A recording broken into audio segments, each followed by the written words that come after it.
It's good for my CV. Gorka's good for my CV. Put it on LinkedIn, don't forget. Good for my patriotic CV. Thank you. You can show the funders.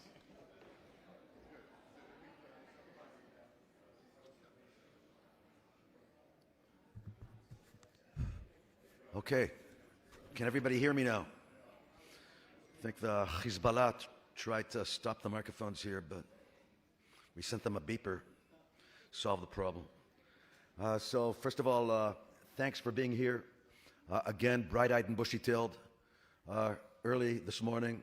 I know some of you were drinking a lot of wine last night and dining. Hopefully we're all sober.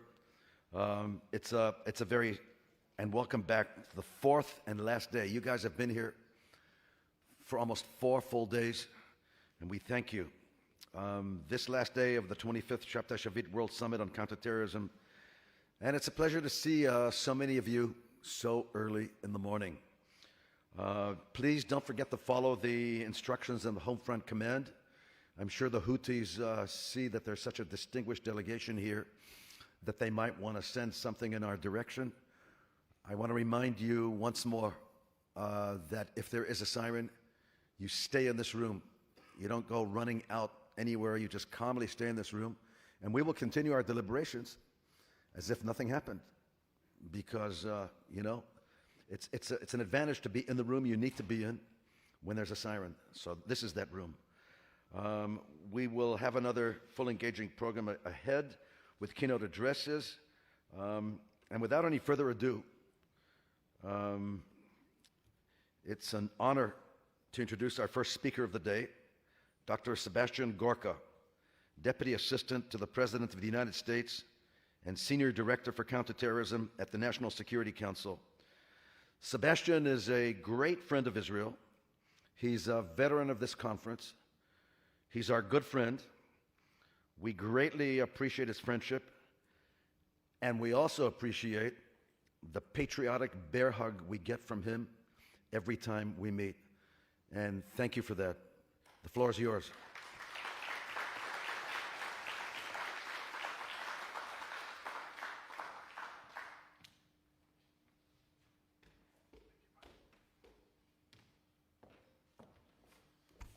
Thank you, Jonathan.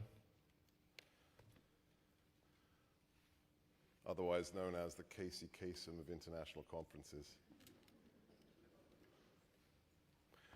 I can't believe I'm here because I met a man called Boaz Ganor 21 years ago. I started teaching a counterterrorism course for a legend in our community, the late, great Nick Pratt, who said, we're bringing one of the greatest minds in counterterrorism to an army base in Germany to build a network to defeat Al-Qaeda. And that is how our relationship began. I don't even know how many ICT conferences I've been to. All I know is that Boaz made sure this morning to point out that I may be a deputy to a president, but he's a real president. I tried. I would like to think that the friendship I have with you, Boaz, is in a small part emblematic of the friendship between our two nations. We stand with Israel. The President of the United States is the most philo-Semitic supporter of Israel since the rebirth of this nation in 1948. I would like to remind everyone, lest you have forgotten, there is only one president who has prayed at the Western Wall of the Temple as president. It is my boss, Donald J. Trump.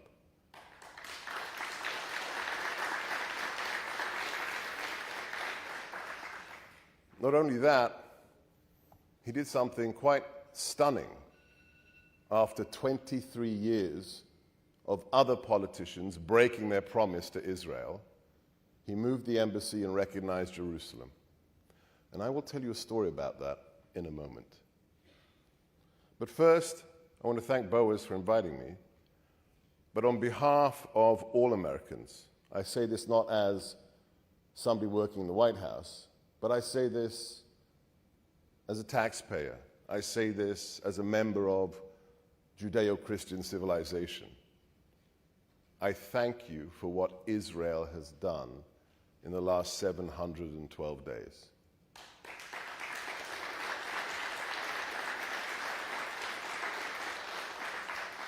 It does not go unmissed that there is an empty chair on this stage, and it is a yellow empty chair. The sacrifice this nation has gone through, the hostages who are still being held in captivity, hostage affairs belong to me in the White House. I meet with families of the hostages almost every week, and I reassure them that our president is doing everything to get every single Israeli, American, any nationality hostage back from the clutches of Hamas.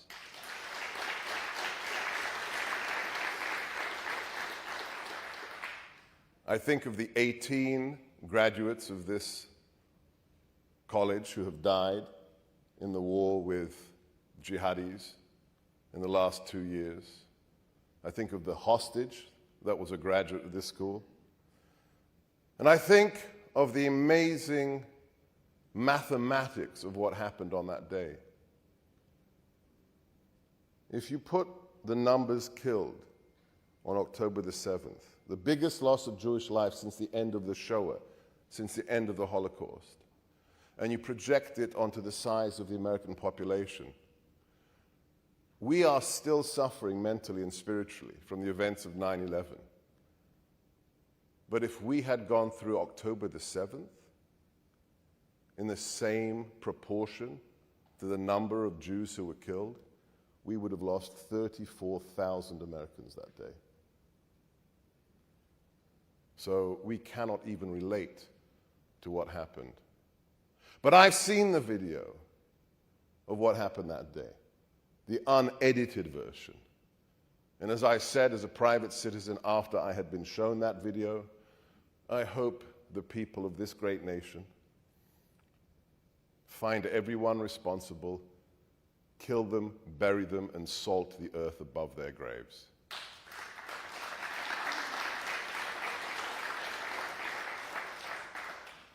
Why? Because we are facing the same enemy. How do I know this? I know this because of what President Trump said 7 years ago in Warsaw. The most important speech I think he has ever given. If you don't remember it, I encourage you after the conference, after you've had all your meetings, exchanged your business cards, to go back and watch the video. It's one of the shortest speeches he's ever given. It's 38 minutes long. You don't even have to watch the whole speech. Watch the last 3 minutes. First thing you will see is the strange location. This was a big deal. The Polish government were incredibly honored to have the president. And they wanted him in a safe building downtown, big, secure government facility. The president said, no. I don't want to be inside. I want to be outside, in front of the people of this great nation that suffered so much under fascism. And I want to stand next to the 20-foot-high bronze statue of the Polish freedom fighter coming out of the sewer, holding a machine gun, ready to kill Nazis. It's difficult because it's the President of the United States. You've got to secure him. But we said that is non-negotiable for the President. He gave that speech standing next to that iconic statue of a nation fighting against those who would exterminate it. And in the last 3 minutes, he said the following: the only question of the age is whether or not we in Western civilization have the will to fight and defeat those who would destroy our civilization. That includes Al-Qaeda.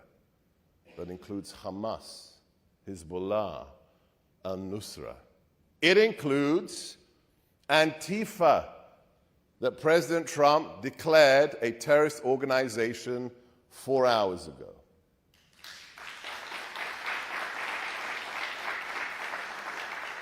And that decision is personal for me because I had a good friend called Charlie Kirk, who for the last 9 years, because he wanted to promote exchange of ideas and debate on college campuses, was labeled a Nazi, undermining everything that word means, was called a fascist by groups like Antifa. And now he's gone. Killed because somebody politically disagreed with him and called him the same name as people responsible for the final solution, for the death camps, and for the gas chambers. We will not permit that in our country, and we will not permit it to threaten our friends, such as Israel. We are in a war between civilization and barbarity. That is the simple description. And to be there just 3 days ago at the site of the unveiling of the Pilgrim's Way in Jerusalem, from the sacred bathing pool all the way up to the temple, to be there with Prime Minister Netanyahu, to be there with my boss, Acting National Security Advisor Marco Rubio, and the great Ambassador, Governor Huckabee, who all said the same thing. We are on the front lines of a civilizational war. To stand on the literal flagstones that every Jew had to walk on to pay pilgrimage to the temple every year. The stones that Jesus and his parents walked on helps us remember the stakes of the fight involved. And here's the good news. Nothing we do compares to what you've been through. Nothing in terms of the last 2 years. But I will say this. America is back in the business of counterterrorism.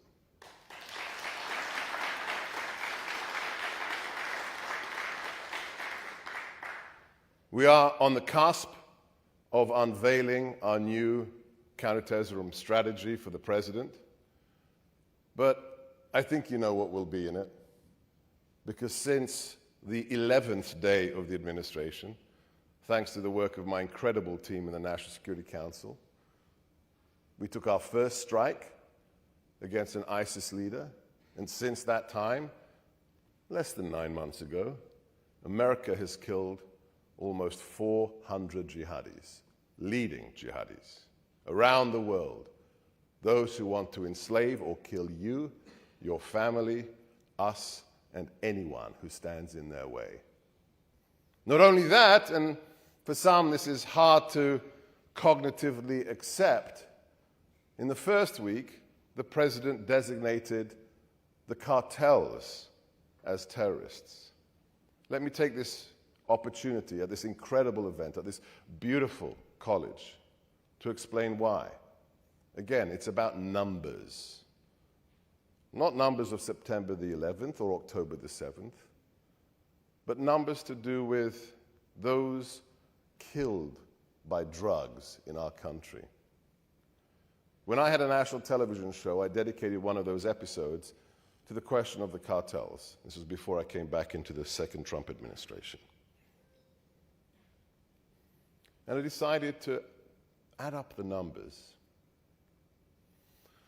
I looked at every soldier, Marine, Airman, Coast Guard, killed in combat, wearing the uniform of the United States since 1945. So since the end of hostilities in World War II, how many soldiers, how many Marines, how many airmen, how many sailors, how many Coast Guards had died? So those are the wars of Korea, Vietnam, Panama, Grenada, Gulf I, Gulf II, GWAT, Afghanistan. The total is 103,000 Americans killed in action. 103,000 Americans. Okay. Then I decided to compare to the number of Americans killed by fentanyl, killed by illicit drugs, smuggled into our country from across the border. When we had a border, and then it was dismantled. I found the number. It was not easy to find. I had to go to the Biden Centers for Disease Control website. Many, many clicks on that website, down a little rabbit hole.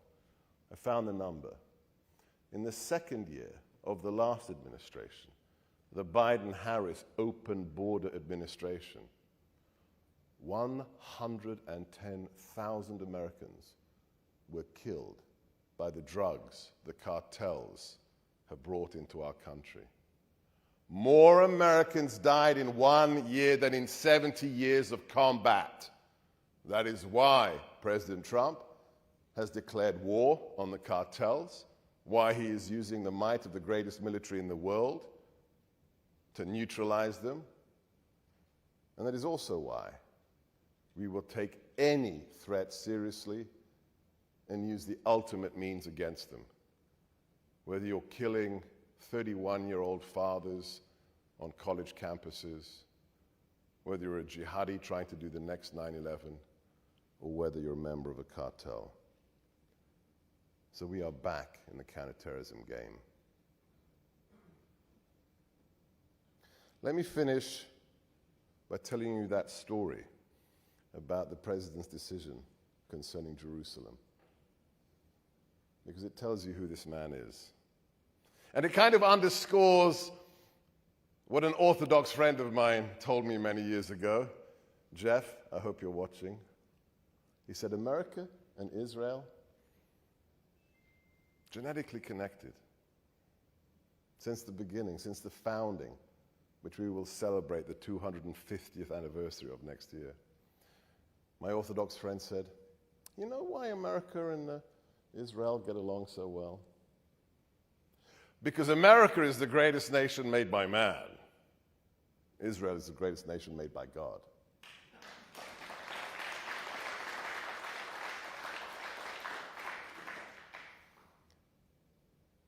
So, what happened on that fateful day?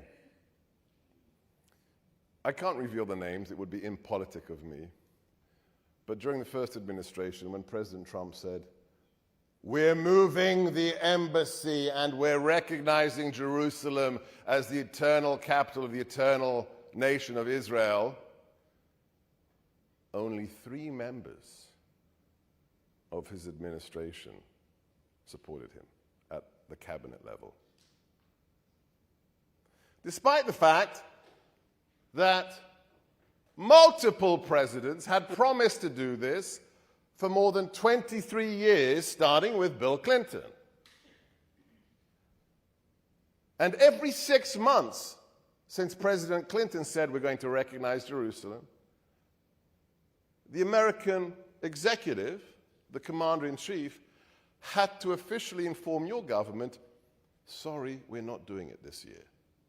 Twice a year for 23 years, we officially had to tell the world we are breaking our promise to our best friends in the Middle East.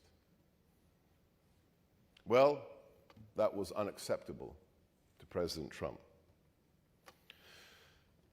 One of the members of the cabinet, who will go nameless, but his nickname may have been Mad Dog, was not so much of a mad dog. He was more of a lapdog poodle.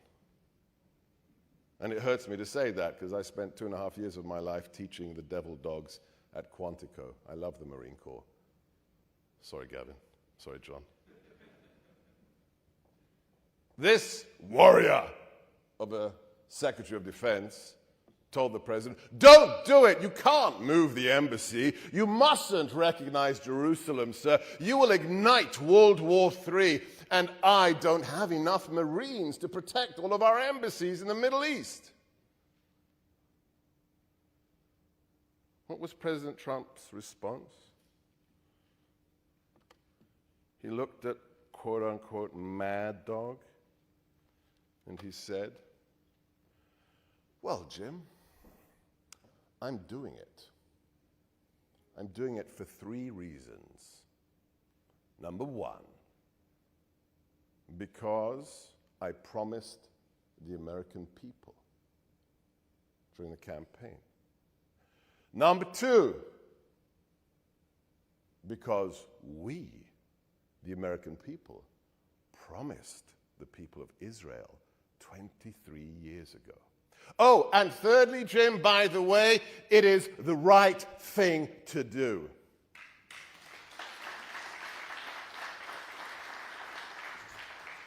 That's who President Trump is. He understands. And that's why he stands by you in everything you have to do. And I'm delighted because my Israeli friends, you may have some difficulties domestically. What is the saying? If you have 2 Jews in a room, how many political parties? 3. So things are a little bit, chaotic politically, maybe. But that's okay, because I know, because I've seen it all my adult life. You will do whatever has to be done to make sure never again. You will do whatever has to be done to protect this nation.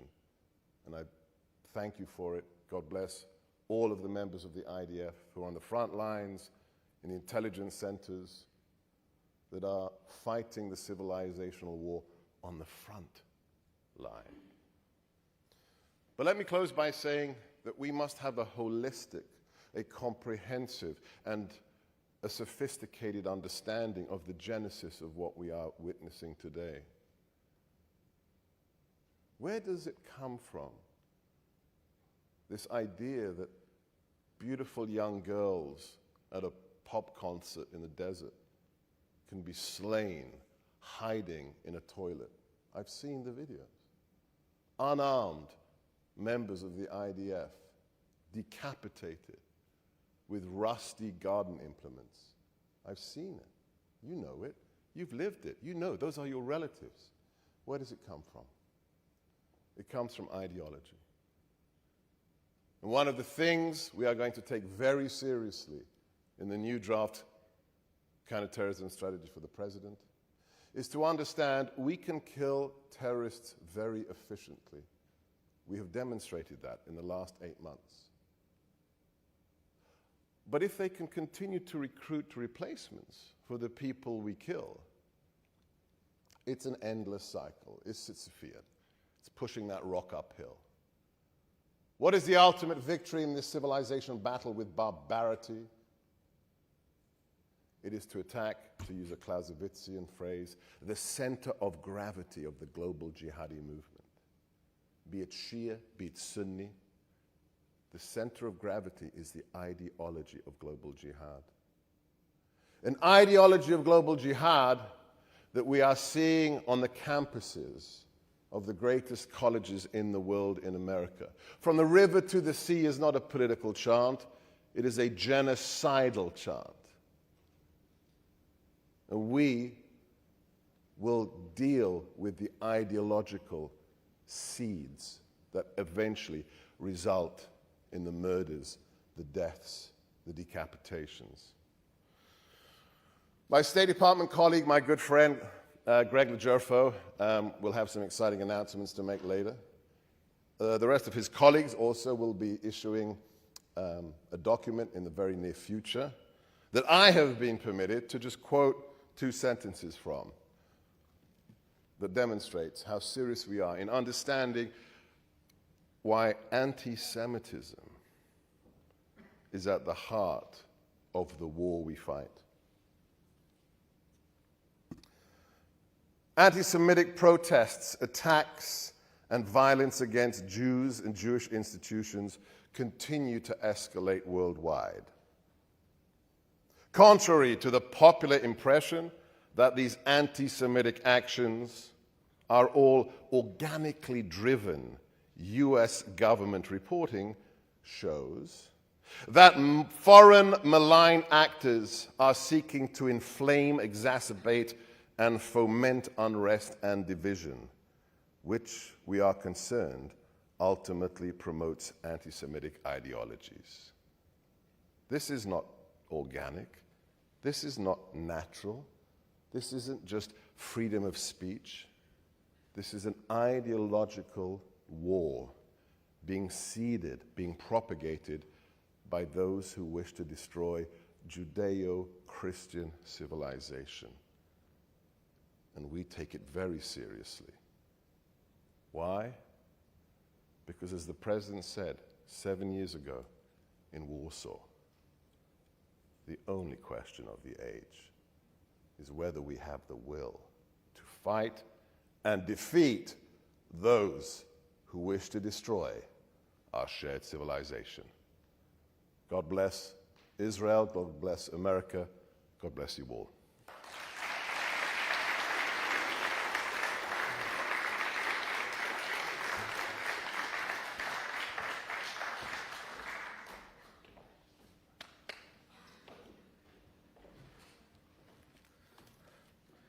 And God bless you, Sebastian, for your encouraging remarks, for your morale-boosting remarks. And thank you so much for mentioning Charlie Kirk of blessed memory, who was a great ambassador for Israel on dozens of campuses. And you had to make the case for Israel better than many of us.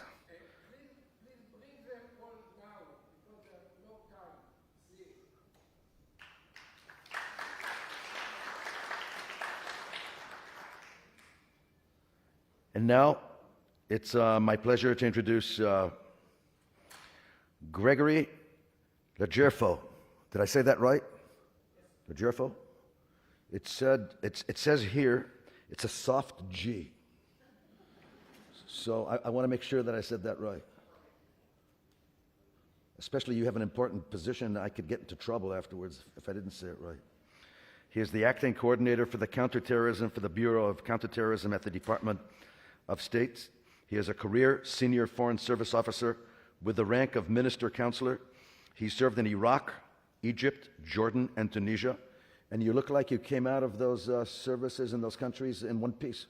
That's good. I've never been to Tunisia, by the way, but I've dabbled in the others. The floor is yours.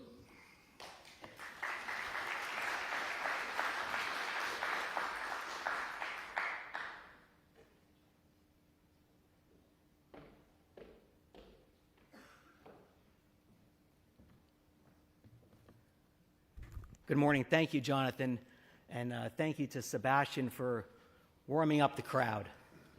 It's great to be back in Israel. We're having a great visit here. Meirav, thank you, and the Ministry of Foreign Affairs for hosting us. We had a great discussion yesterday. We have an extraordinary, as you all know, but I just want to emphasize it, an extraordinary, long-standing partnership with Israel in confronting exactly what Sebastian just laid down as a civilizational threat against jihadi groups.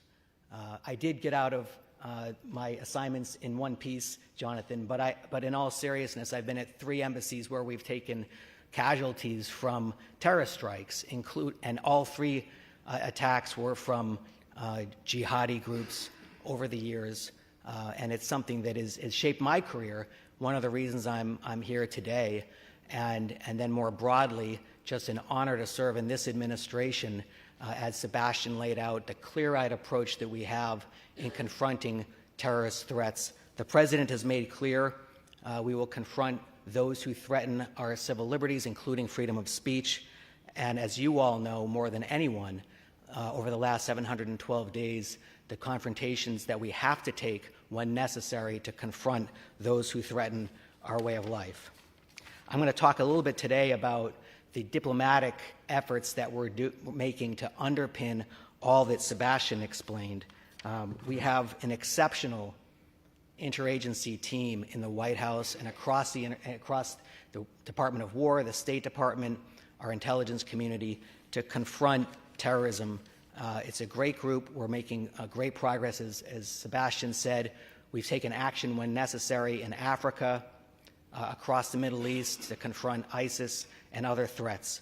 Our focus is on destroying and disrupting terrorist networks, holding state sponsors accountable, securing our borders, protecting state sovereignty, and degrading the capacity of terrorist groups to threaten the United States.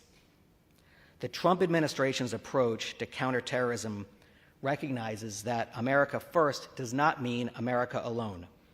We have strong counterterrorism partnerships across the globe with a focus on proper burden sharing from partners with shared interests. Burden sharing is not a concept I need to explain to my Israeli friends, but we are working across the globe to make sure that when we share risk in facing terrorist threats, our partners have to share burden.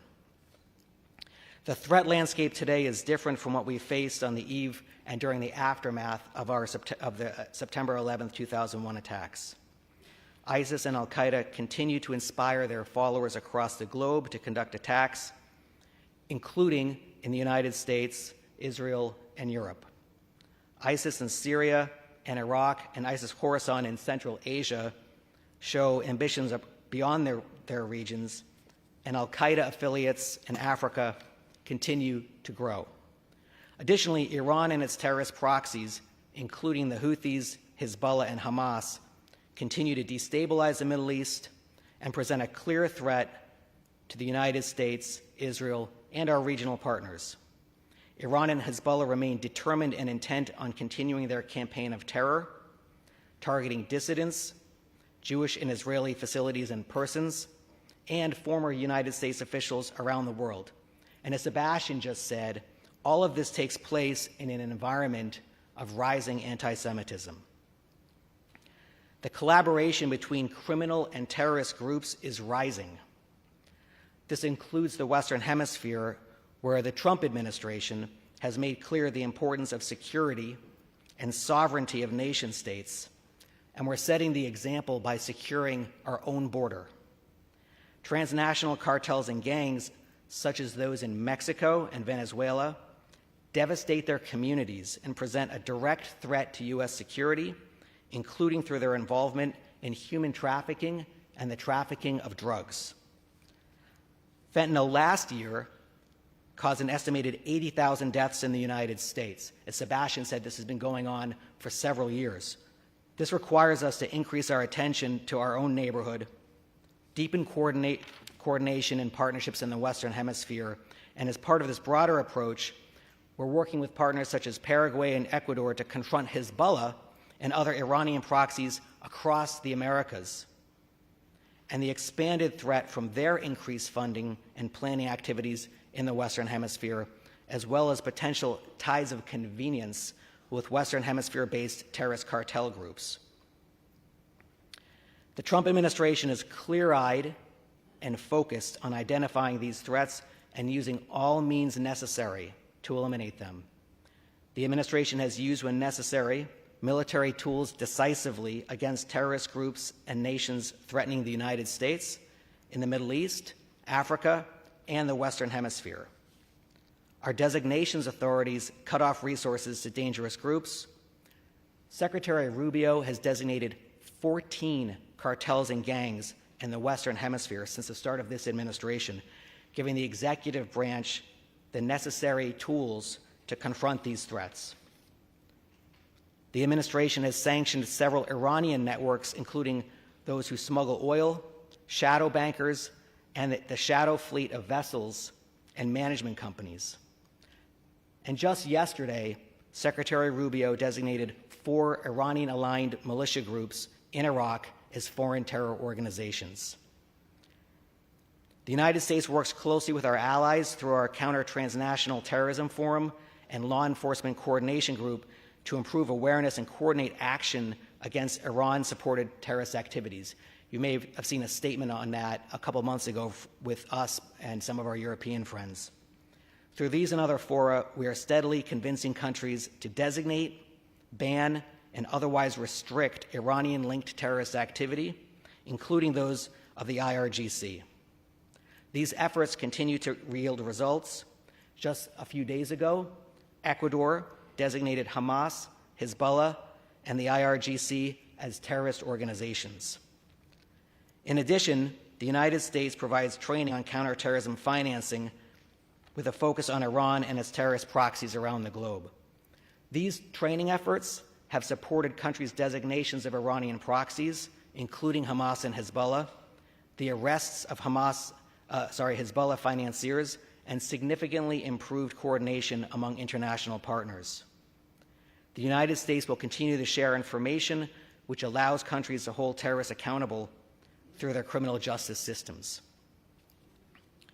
On Syria, following the collapse of the Assad regime and under the leadership of President Trump, we are seeking a stable and unified Syria.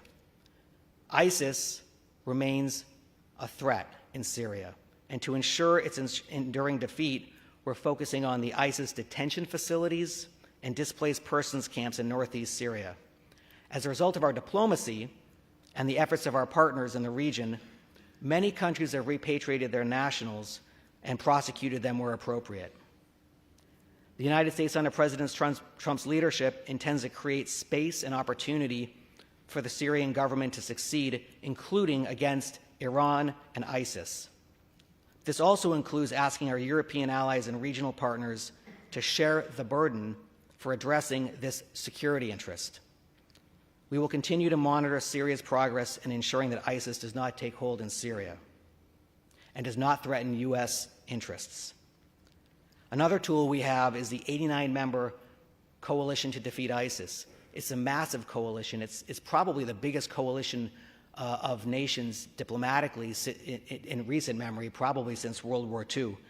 The coalition, you'll remember back in 2014, we helped to defeat the caliphate that ISIS had, territorial caliphate that ISIS had developed in the Levant. But there's more work to do, and we need to improve burden sharing to face ISIS from Central Asia to Africa. To tackle terrorist terrorist travel before violent actors reach our borders, we're working with countries to bolster their visa regimes, expand information sharing on travelers of concern so that we can enhance our terrorist watch list and screening programs, and strengthen border units and screening systems to deter and disrupt terrorist travel. Again, we've set the example by securing our border, and we're also bolstering the concept and, in actuality, the sovereignty of nation states as a central component of how we confront terrorists who want to get into our countries and attack us. In closing, I will just say the Trump administration has made clear that we will decisively confront terrorist threats, and we will do so in a focused and targeted manner, working along partners who are likewise committed to countering terrorist threats.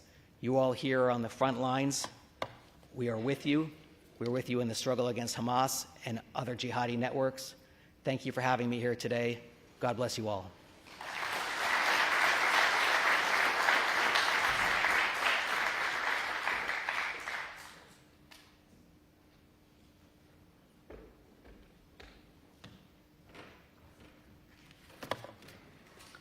Thanks, Gregory, for your service, and knock out those smuggling boats out of the ocean. Keep the United States safe. And now it's my pleasure to call on Colonel Sean Moro. We welcome you as our next speaker. He is the Director of Combating Terrorism Center at the United States Military Academy at West Point. Colonel Moro leads one of the world's foremost institutions dedicated to counterterrorism research and education. We're very pleased to have him with us again. And I should mention that we're very proud of the dozens of students who graduated West Point, who have actually come to Reichman University here and have completed their master's degree here in counterterrorism. It's a program where we provide them with full scholarships, tuition scholarships, to come and study over here. And we're also very proud of the fact that every year we have a colonel from West Point who comes here on sabbatical. So there's a warm relationship between West Point and Reichman University and ICT. The floor is yours.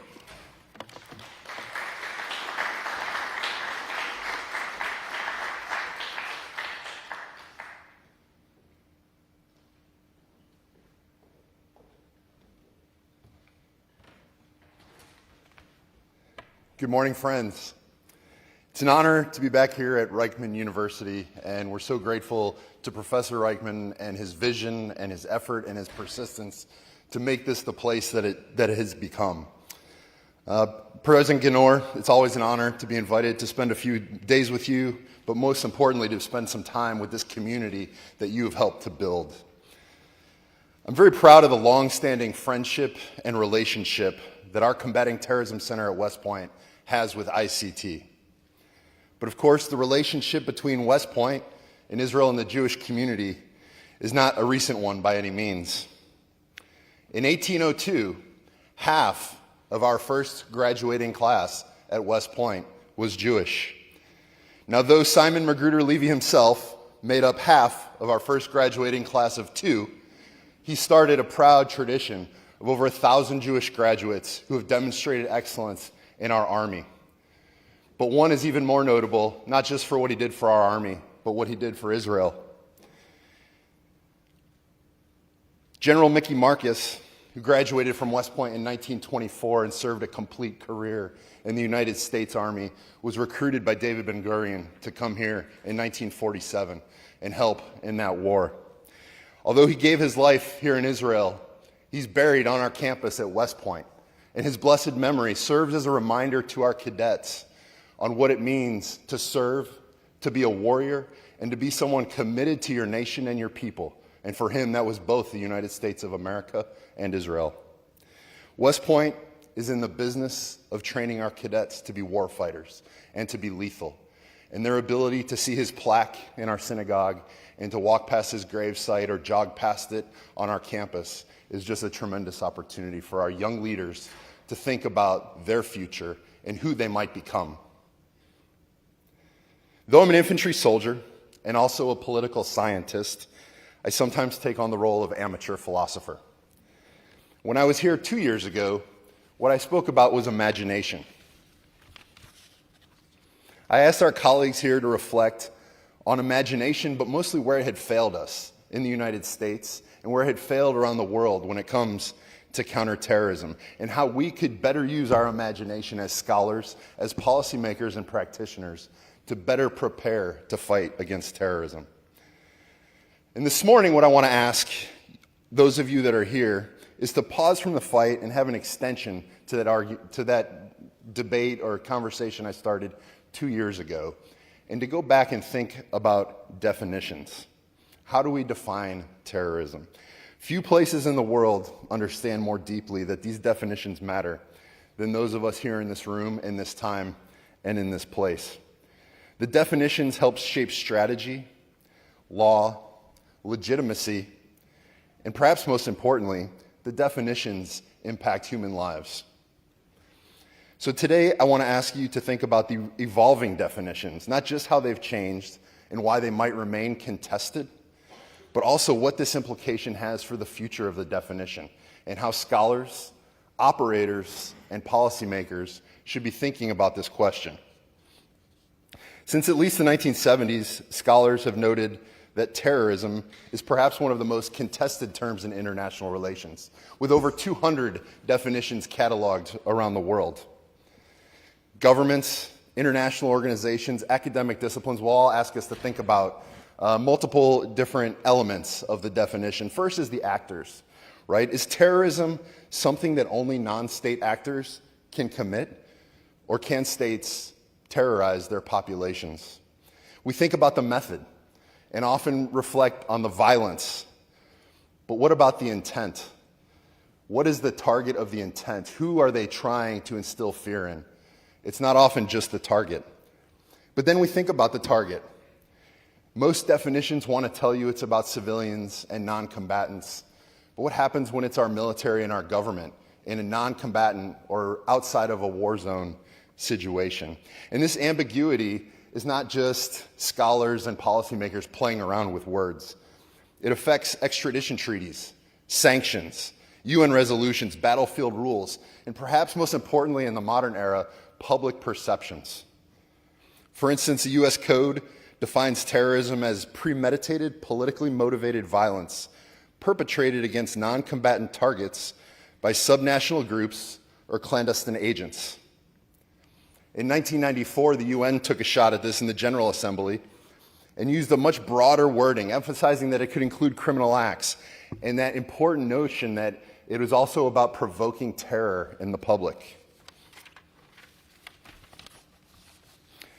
The definition has evolved through time, and for the scholars in the room, we think about the revolutionary period when we were talking about political violence often against rulers. Think about the anarchy bombings in Europe or assassination attempts in Tsarist Russia. In the Cold War era, it got particularly complicated in the minds of some because terrorism was often shaped around these ideas of national liberation movements. And the United Nations had debates which showed a deep divide between Western states who wanted to just really focus on civilian targeting, while others said that, well, resistance to colonialism can't be labeled terrorism. And in the post-9/11 era, we gained a little bit more clarity, but it was less a tactic of insurgency and more became like what Dr. Gorka was saying. It was focused around this ideology and this borderless existential threat.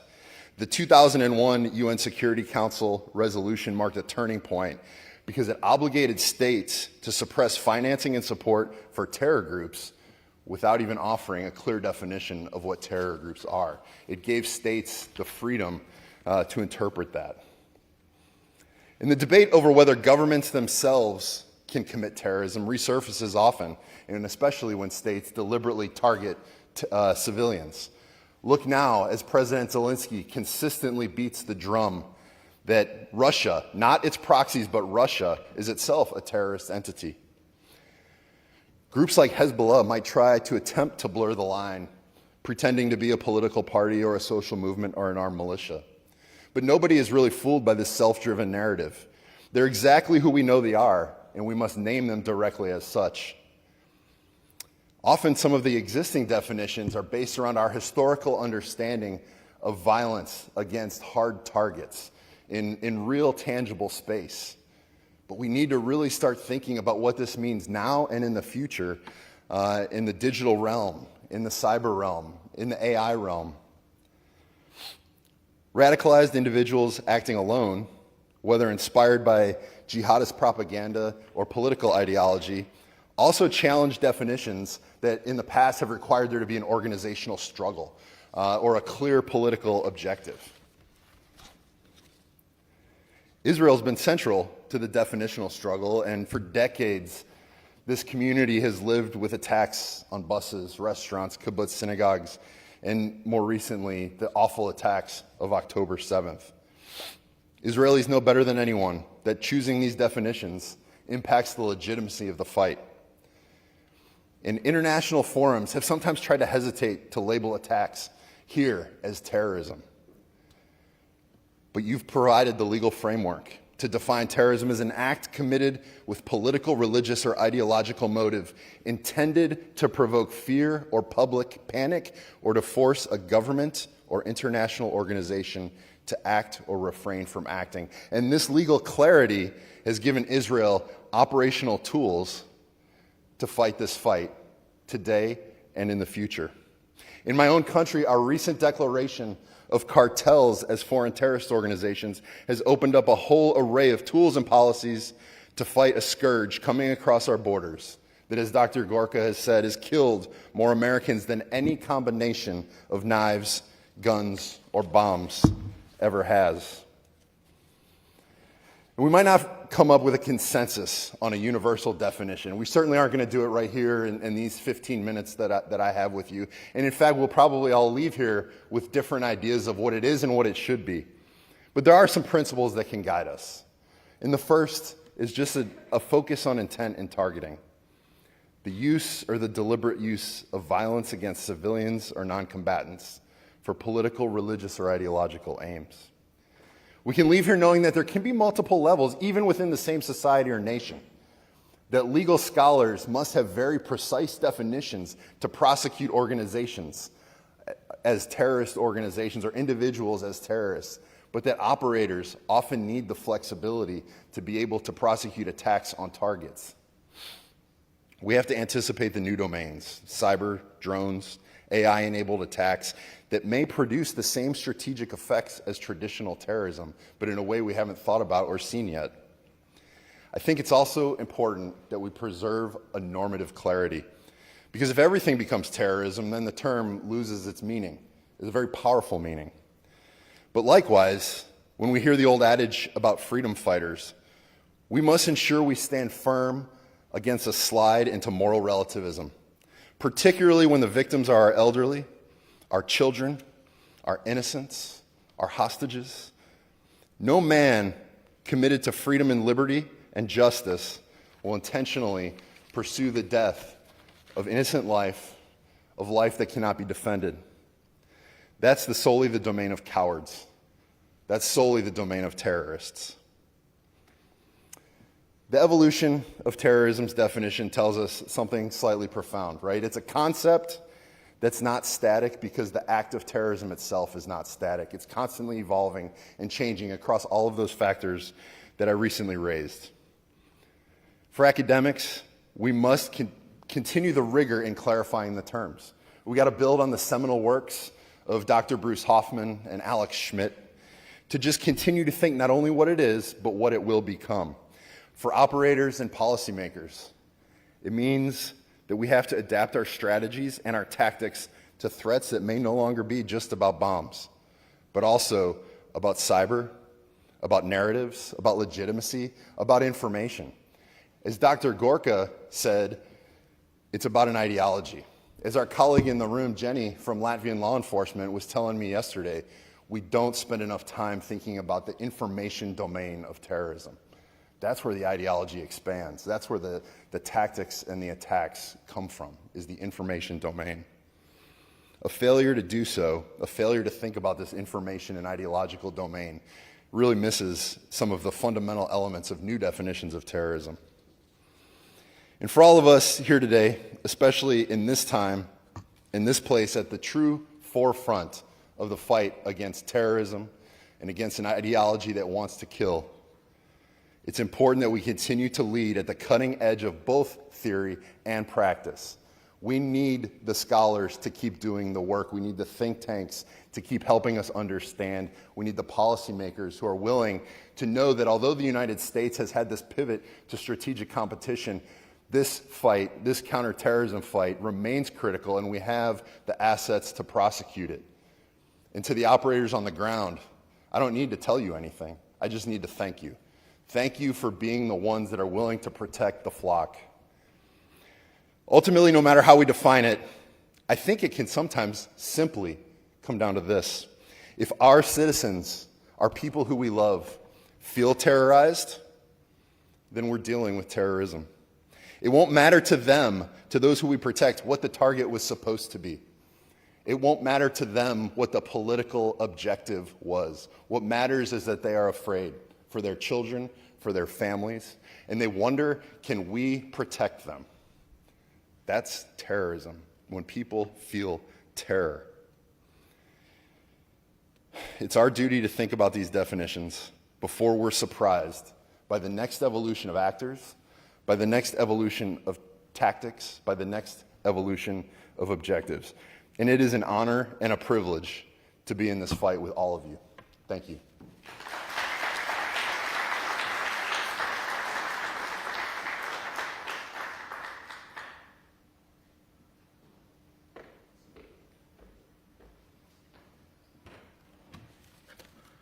Thank you, Sean, for the great work you do and all those definitions.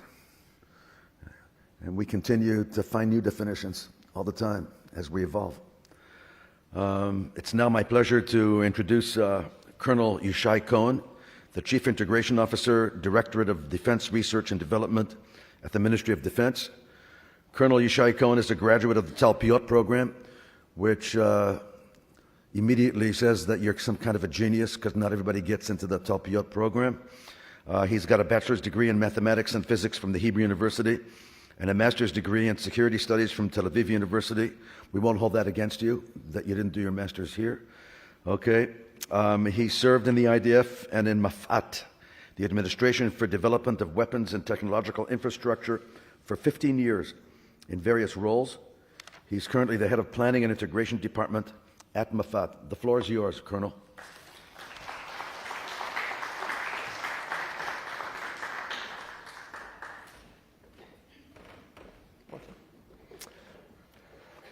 Thank you very much, and good morning.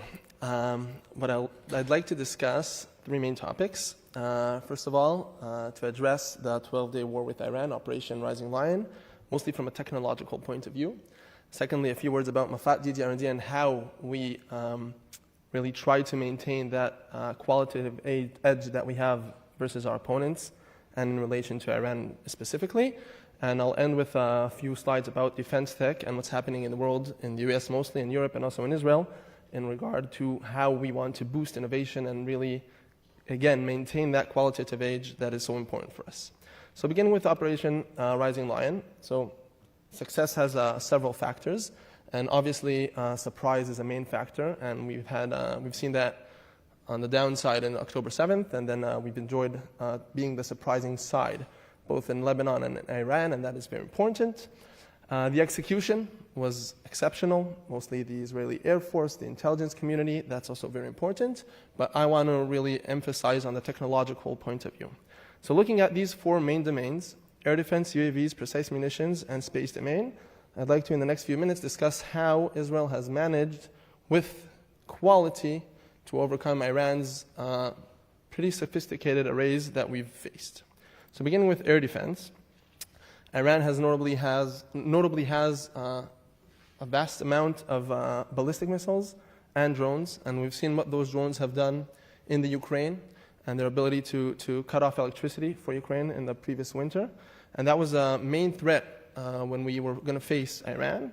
And although we suffered some casualties from these threats, altogether we feel that we've had a very good, very successful 12-day war with respect to air defense. And I'll start with the ballistic missiles. So you can see here, more than 500 theater ballistic missiles were launched by Iran, and only 14% of those actually reached targets within Israel. I'm not saying their targets, I'm saying targets, because as was discussed in the previous session, some of the targets were civilian towns and not necessarily just military targets.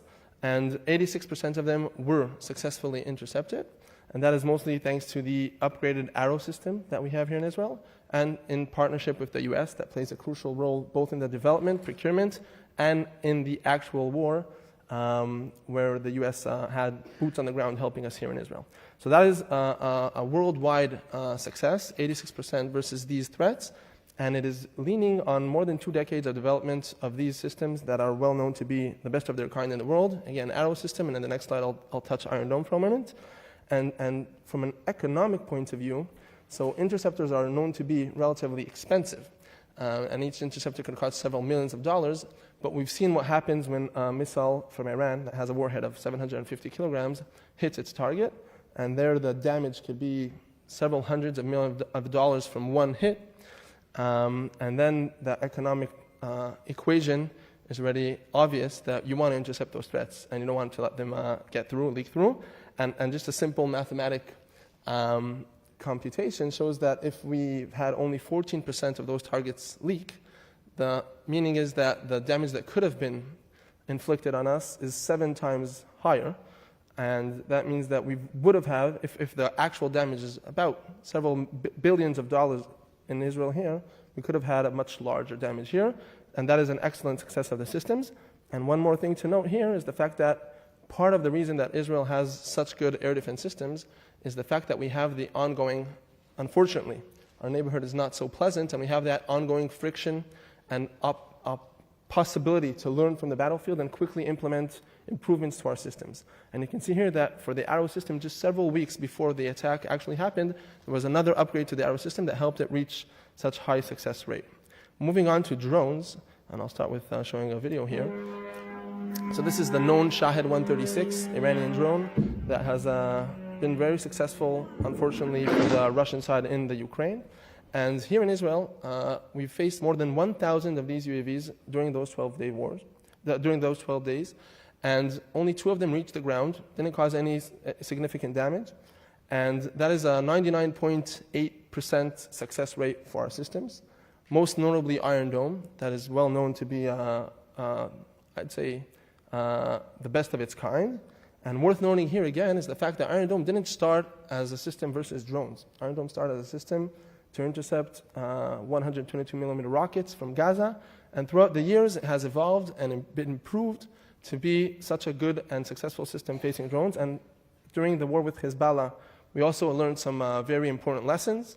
And with DDR&D, Mafat, with Rafael, Elta, with the industries in Israel, during the past March, we went to a test and improved the system.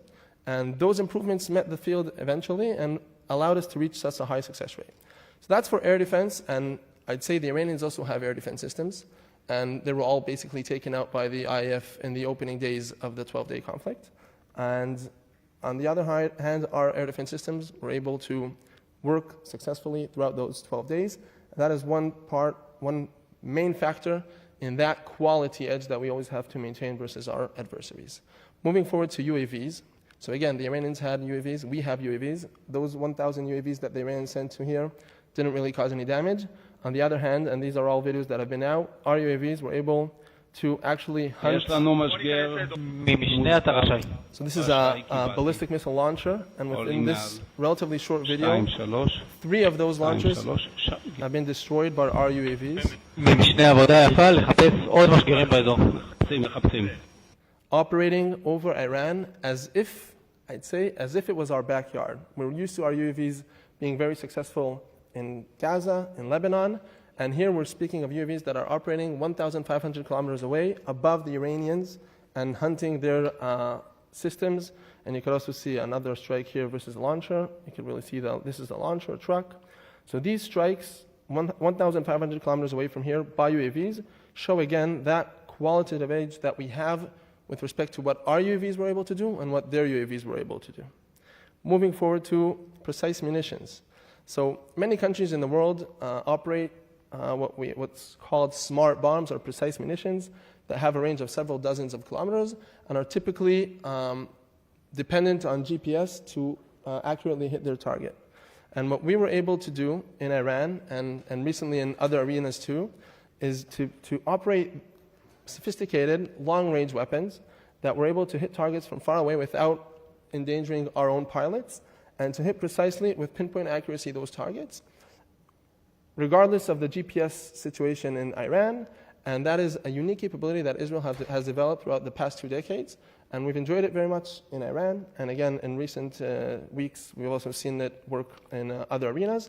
And this is again something that we have to work very hard for several decades to reach such a capability that maintains and allows us to operate with that edge over our rivals. And space domain as the last example. You can see here more than 12,000 satellite photo images captured within those 12 days, allowing immediate targeting to attack targets above Iran. And this is a growing domain. Nowadays, everyone speaks of new space, and this is another domain where we have to maintain our advantage versus our enemies. So I gave these 4 examples, and moving forward to discuss Mafat and how that works. I'll just 2 slides about Mafat. So the main goal of Mafat is to create and maintain the qualitative edge of Israel, the IDF, in defense versus our enemies. So you can see here a few of the figures, and I'll move on immediately to discuss the evolving field of working with startups. So these are the 4 missions that we've had. I'll note one exceptional thing about Mafat. Many countries have organizations that are in charge of R&D, of procurement. One thing that is special here in Israel, and we enjoy the fact that everyone in Israel mandatorily has to go into the army. So we also have elite technological programs. I'm a graduate of one of those, and the fact that we can have these programs in Israel, that the best minds in Israel, the best technological minds in Israel, go into the army and serve, and then some of them also find themselves in our industries and allow us to have those brilliant, innovative minds working on defense and maintaining that qualitative edge. That is a key. That is something that is very crucial in order to maintain that edge and to succeed. Moving forward to some examples. So these are known systems, worldwide known, and also best sellers, if I may say. Iron Dome, the Arrow system, the Trophy system, an active protection system for tanks, etc. Directed energy, I'll get back to that in a moment, and other examples. These are all examples of the best systems developed by our industries, the large industries, the small industries, with the involvement and direction of Mafat. And these all served a key role in the past war, even directed energy. I'll mention just this example. So there aren't many laser systems operational in the world. Actually, as far as we know, there are no operational laser systems, high-power laser systems in the world that are working. And we've released just a few months ago the fact that during our war with Hezbollah, several dozens of drones were downed by a novel Israeli system developed by Rafael that was able to take down these drones. And just yesterday, it was released that we've already made the next step, and I'll get to that movie in the end. That's the last movie. I'll end with that. Moving forward to discuss the defense tech world. So typically when we think of defense and missiles and interceptors, so we think of the large industries, and we have a few of those that are exceptionally successful here in Israel. But something new is happening in the world, and that is the fact that both budget and innovative minds are moving to deal with defense. So one thing that is happening is the fact that the world is fighting more, and governments are spending more on defense. Obviously, Putin and Ukraine, and we had a few wars here in Israel in the past 2 years, and India and even Thailand apparently can fight. So these are things that are happening around the world. And actually, the CFO of Albit told me just a few weeks ago that they were thinking of firing most of their marketing people because they don't need them anymore because Putin is doing all the work for them.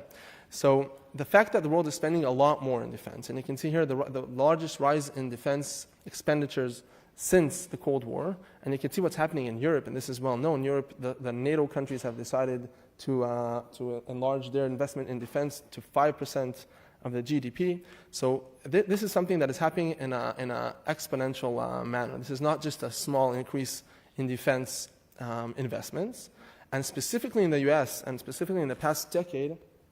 So what's happening is the fact that we see more and more startups moving into the defense arena. So typically startups are not really something that we imagine that is relevant for defense, for missiles, for interceptors, etc. But this is something that is happening, and this is from a report by, I forget the name of the firm, the 100 Silicon Valley Defense Group, that's the name.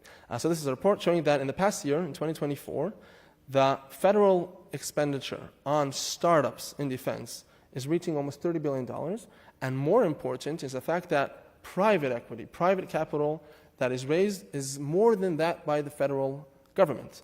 And it is exceeding $70 billion in the US alone in 2024. And something interesting that is already happening is the fact that if in the past, the only people that were investing in defense were governments, what we're seeing now is that this is becoming also an economic manner, and private, as I mentioned, private capital is raised and really boosting this innovation and these companies. And you can see here more than 20 times since 2019, excluding SpaceX. And there are some that claim, and I'm not going to say I agree fully with this claim, that this is already a new next revolution, the next RMA. The ability to adapt quickly from the civilian market that is running very quickly, autonomous systems, AI, etc. This is changing the battlefield. I'll add my own view. Changing the ground battlefield, at least, with respect to the Air Force and the Space Command, etc. So I don't know if this is exactly an RMA, but definitely something interesting happening in the US. And the leading companies in this new field of defense tech are already reaching valuations that exceed the traditional companies. For instance, Elbit, which is the largest private defense company in Israel, valuated at about $20 billion. Anduril, which was founded in 2017, is already valued in $30 billion. So this is something very interesting happening. And I want to give one example, and I'm not trying to market anything about Anduril, of the fact that startups are not only working in the typical fields that we would think of drones, small drones, and maybe software, but also already going into dealing with missiles and cruise missiles, etc. So this is a 40-second commercial by Anduril, and it is important, and I'll add it in a moment why I think it's crucial also for Israel. So this is I'll let it speak for itself.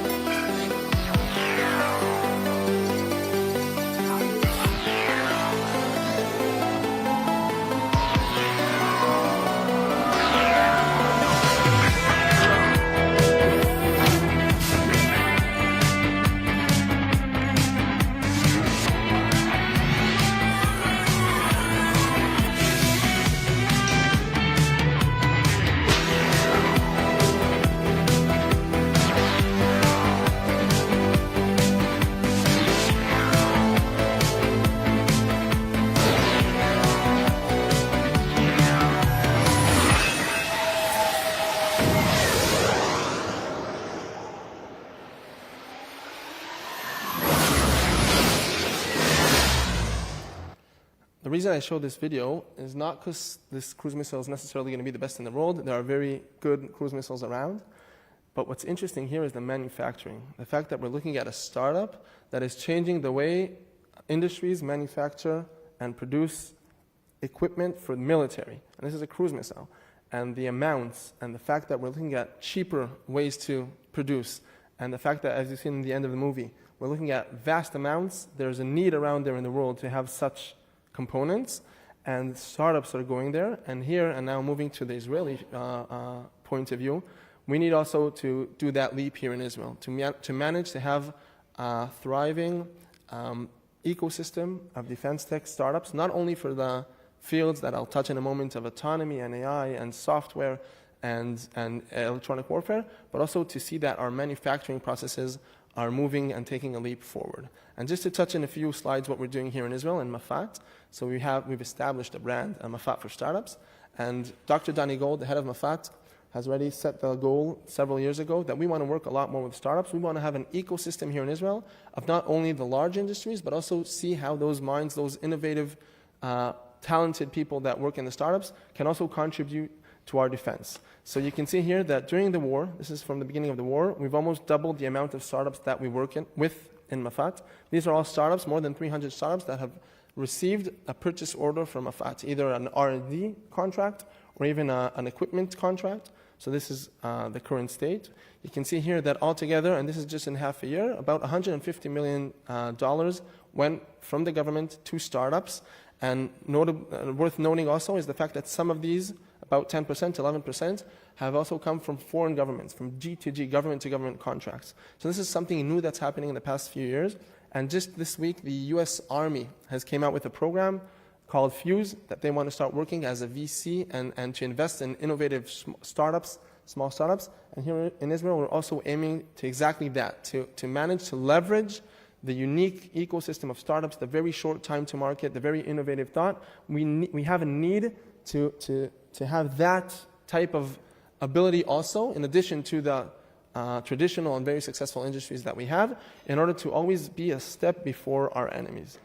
And you can see that the activities, mostly autonomy, AI, sensors, but also others, and I've touched that. And one major thing that we want to do here is the fact that we understand that in order to work with the civilian market, what's called, again, defense tech or dual-use market, not just the typical traditional large industries in Israel, we have to change the way we operate in the government, in the Ministry of Defense. And one main thing here is the flexible contracting. We understand, for instance, that a startup cannot wait half a year to receive a contract because it needs that flow of cash in the beginning. So we're trying to shorten the time that it takes us to give out a contract. We also understand that a startup cannot allow us to have the IP and equity. In a typical contract of the government, of the Ministry of Defense, whenever we put money into a project, we take the IP. It's part of our RP. For startups, we understand that cannot work. So we're changing also those things. And we have accelerated programs to support these startups. And these are all, and we're trying to already have to cooperate with VC funds. So these are all things that we have to change in the way that we as a Ministry of Defense operate in order to have this ecosystem thrive and move forward here in Israel. We're also having exhibition, conferences, etc. A Defense Tech Week that we have once a year. Last year was the first time. This year in December will be the second one. And this is all to serve this vision. Obviously, everyone knows that in cyber, for instance, Israel is a central hub in the world, probably one of the two top ecosystems in the world. And we want to be there in defense tech too, not only in cyber, not only in software, but also in actual military equipment. We want to see that we have many more small companies providing their abilities, their talent and minds, and this has a strategic value, it has an economic growth factor. Obviously, the human talents are important, and above all, as I wrote here, we want to maintain and create this qualitative edge and advantage that we have over our enemies, as seen in that 12-day war that we've began with. And just to end with two more videos, and these are recent releases. So as I mentioned, we had a very successful 12-day war from a technological point of view. And obviously our enemies understand that too, and they're not resting. And I'm sure that as I speak in Iran, there are many people thinking how they can close that gap that has been presented by us. And our job is to always get that gap as large as possible for the next round. And two achievements just for the past month. One is the launch of Ofek 19, our newest satellite, a radar satellite that has been launched just a few weeks ago. You can see here the industries involved. And this is the most sophisticated satellite that we have launched yet to date. And it will provide the ability to, for reconnaissance day and night. Again, this is a SAR, a radar satellite, so it doesn't have to have daylight. Launched several weeks ago and allowing us, and one of the special things about the space domain, about the satellites, is their versatility. The same satellite can be used in Gaza, in Lebanon, in Iran, the entire Middle East. So this is a key achievement just a few weeks ago. And we understand also that in the upcoming years, we will have to launch many more of these large satellites, smaller satellites, to always maintain the ability to be a step before our enemies. And with that, I'll move to my last video that has just been released last night, 8 o'clock at night. And this is our newest achievement with the high power laser together with Rafael. So we've just completed the final development tests of our high power laser system that has been long waited. And you can see here successful interceptions versus a variety of threats, UAVs, mortars, rockets. And this is something that will change the equation, the economic equation of interception. This is really a game-changing capability and high-end technology. And as far as we know, we are the first in the world to operate and to operationalize such a capability. 3, 2, 1. Target launched.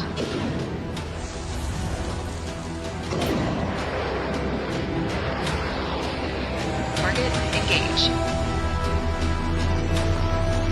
Laser interception in progress.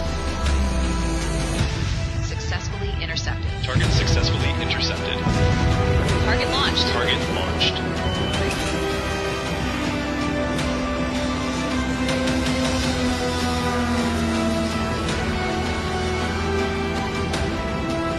Target engage. Laser interception in progress.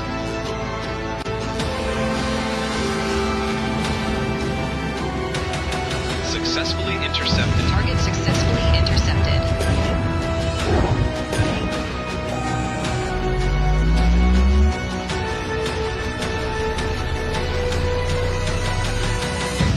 Iron Beam, high-power laser weapon system. And this system has also been called Oreitan, named after one of the officers that was killed just 1 year ago in Lebanon, one of the first of the IDF troops to cross the border to the maneuver versus Hezbollah. So that is that system. And I'll end with going back to what Ben Gurion already has noted more than 70 years ago when he wrote the first how Israel will be able to survive in this very pleasant neighborhood. And he mentioned the fact that we always we will win by quality and not quantity. And that quality is obviously the people, and it's also the technology. And we in Mafadi R&D are in charge of the second part, the technology. And we aim to always have that gap wide as possible from our enemies and to maintain that quality and qualitative edge above our enemies. It worked well in the 12-day war, and hopefully we will continue to succeed in the future. Thank you very much.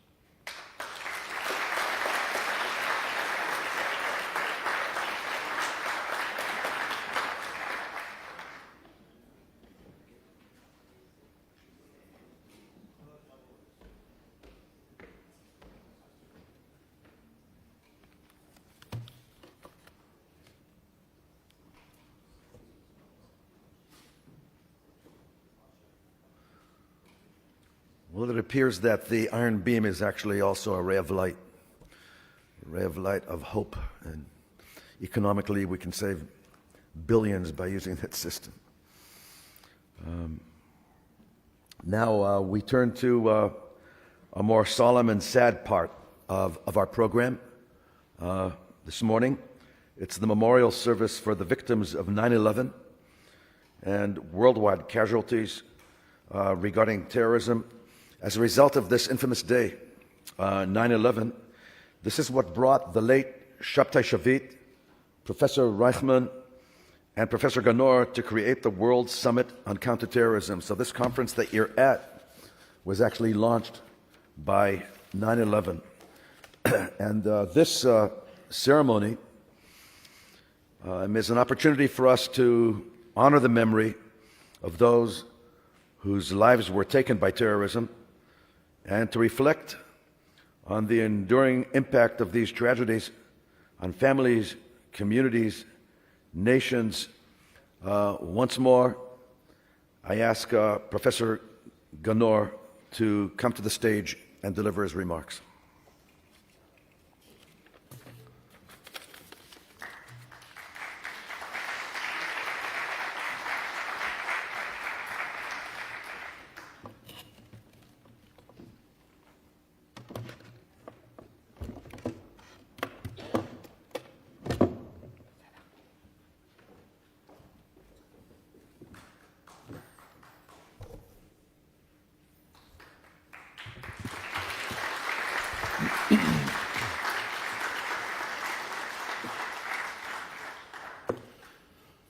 Professor Uriel Reichman, founding president and chairman of the board at Reichman University, Ambassador Huckabee, American ambassador to Israel, distinguished colleagues, honored guests, and dear friends. Since the worst attack of terrorism in modern times occurred in September 11, 2021, we are holding every year a memorial event for the victims of this atrocity at the ICT International Conference. On this event, we pause to remember. We remember this horrific morning when the skies above New York and Washington, D.C.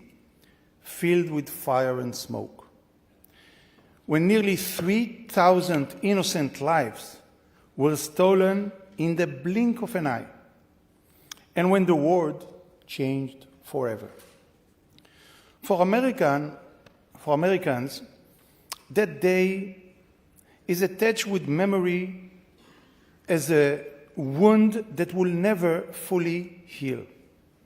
For us in Israel, the pain is deeply familiar because our own nation, too, has endorsed its own day of unspeakable horror on the 7th of October 2023. Hamas terrorists swept across our border, massacring entire families in their homes, killing children, women, and men without any mercy, and abducting hundreds into captivity. That day is engraved in our hearts and as our darkest hour, the deadliest day for the Jewish people since the Holocaust. Through these two tragedies are separated in oceans and decades, they are bound together by the same cruel logic of terrorism. Both were designed not only to kill, but to shock, to paralyze, and to shake the very foundation of free societies. Both targeted civilians, men and women, on the way to work in New York, and families gathered in their homes in Israel, because terrorism has always strived on the suffering of innocents. And in both cases, the perpetrator exploited human life itself as a weapon, turning crowded airplanes into missiles or hiding behind the civilians of Gaza, in hospitals, in schools, in civilian homes, to shield themselves from justice. Probably everyone old enough to remembers where they were in the morning of the 9/11. I happened to be in the United States, specifically in Palo Alto. I had been sent there at the request of the Israeli Ministry of Foreign Affairs to speak with the Americans and explain to them the difficult dilemmas that Israel was facing during the era of the Second Intifada, as we struggle to thwart the deadliest wave of terrorism, the suicide attack phenomenon. On the morning of the 9/11, I was scheduled to deliver a lecture entitled, quote, "Suicide Attacks, the Israeli Challenge." Yet, as the lecture began, the title suddenly felt anachronistic. Just a few hours earlier, the phenomenon of suicide attack was no longer merely an Israeli challenge, but had revealed itself as a global challenge. This is not the first time that strategies of international terrorism have been adopted from Palestinian terrorism. The world has already seen this with airplane hijacking, with lone wolf attacks, with suicide bombing, etc. For decades, Israel has tragically served as the experimental laboratory of global terrorism, where methods are first tested before spreading to the wider world. That is why experts everywhere must carefully examine the new form of terrorism unleashed by Hamas on the 7th of October, what I call the mass raid attack. In this unprecedented assault, hundreds, even thousands of terrorists infiltrating from an ungoverned territory into neighboring towns, villages, and kibbutzes, where they murder, torture, rape, and kidnapped innocent civilians. This horrific phenomenon, which devastated Israeli communities along the Gaza border, could one day be repeated elsewhere. One can imagine similar scenarios unfolding in European neighborhoods that border regions controlled and influenced by radical jihadist movements and their supporters. Local and global terrorism confront us with profound challenges. We face terrorism adversaries who recognize no borders, while we, as Western democracies, remain bound to the rule of law. We are forced to fight enemies who deliberately embed themselves among civilians, exploiting our morality to protect their immorality. We confront an ideology that does not die with its leaders, but mutate and spreads, carried on new platforms, in new languages, in new generations. This is not only a military struggle, it is a battle of ideas, of legitimacy and values. The lessons from both 9/11 and 7th of October are clear. No nation can stand alone in this fight. We must share intelligence, connect the dots, and prevent the next attack before it happens. We must exchange experience and knowledge, from urban combat in Gaza to counter-radicalization efforts in Europe to aviation security in the United States.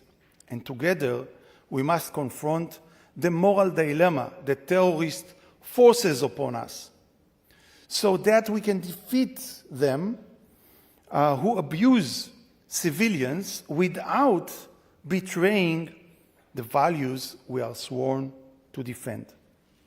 And so, as we remember the victims of September of 11 and the 7th of October, we must also draw strength from this memory. May the memory of the victims be a blessing. May their families find comfort in knowing that the world has not forgotten. May our shared commitment to resist terror and defend freedom be living legacy we carry forward in their name. And may the Israeli hostages be released without delay and return to their homes. Amen.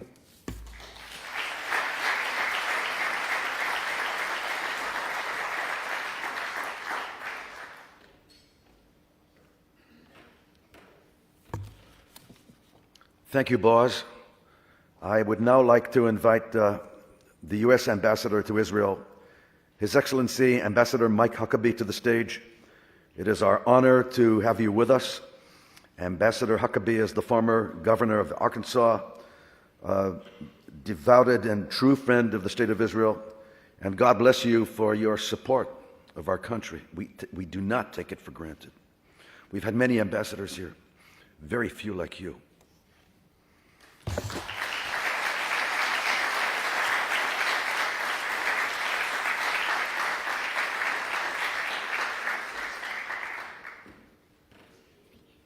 Thank you very much. It is an extraordinary honor for me to be able to be here, first of all, at this incredible university. Just hearing the background and success of it is inspiring. It's a university like no other, not only in Israel, but like no other in the world. And I want to say, Dr. Reichman, thank you. Not just for having me here, although I'm grateful for that, but more importantly, thank you for having the vision of a university that does not get its instructions from the government, but gets its instructions from what is needed in a culture and in a society. And I hope that every student who is a part of this campus appreciates the uniqueness and appreciates the vision and the forward thinking of creating a university that is focused upon the students and their future and not simply the perpetuation of the institution itself, as is the case with so many educational institutions.